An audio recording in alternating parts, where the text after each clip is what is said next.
Hi, it's Linda Lizakowski with our quick tip for today. And our question today is, I've been talking in my organization about giving clubs and wondered what you thought of this idea. Is it a good idea to have giving clubs at different levels of giving for our donors? And the answer is yes. I think it's a great idea. First of all, it's a good incentive to get people to move up to the next level of giving. And I can tell you personally, I had an experience with this. My first development job was in a university. And of course, staff members were asked to give an annual gift to the university. And we were given several presentations.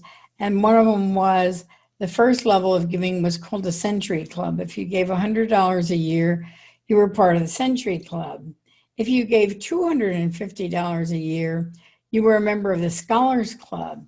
Well, when I was presented with these different offerings, I was thinking of giving a gift in the $100 range, but I thought, gee, a scholarship society sounds so much more appealing to me because I love the idea of helping students get scholarships. So I upped my gift to $250, mainly because I really like the name of that giving club. I think one of the things that's important is when you're doing giving clubs, don't stick with the old silver, gold, platinum, whatever. That's kind of routine. Unless you're a mining company, it's probably not very appropriate for your organization.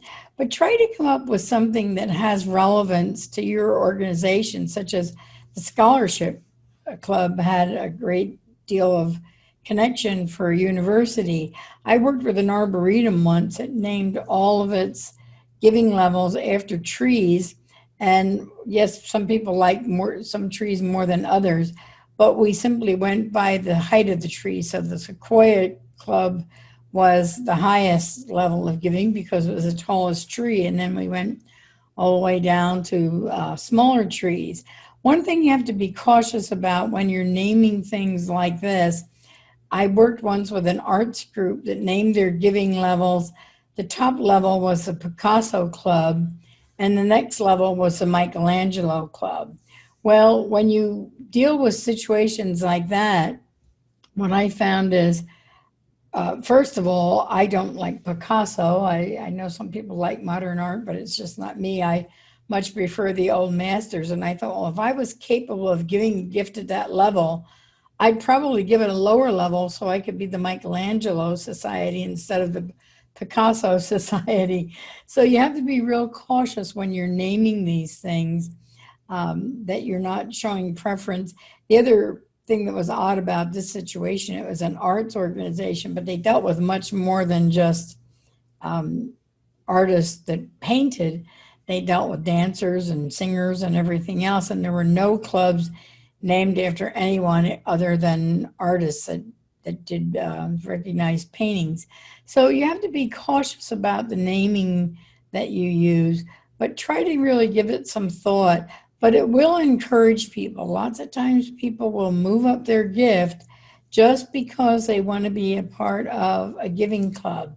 So you can learn a little bit more about giving clubs in my course, Your Fundraising Roadmap, which covers everything from soup to nuts, recognition of donors, and starts at the very identification of donors and why you need to do fundraising in the first place. So you might want to take that course to learn a little bit more and get some ideas.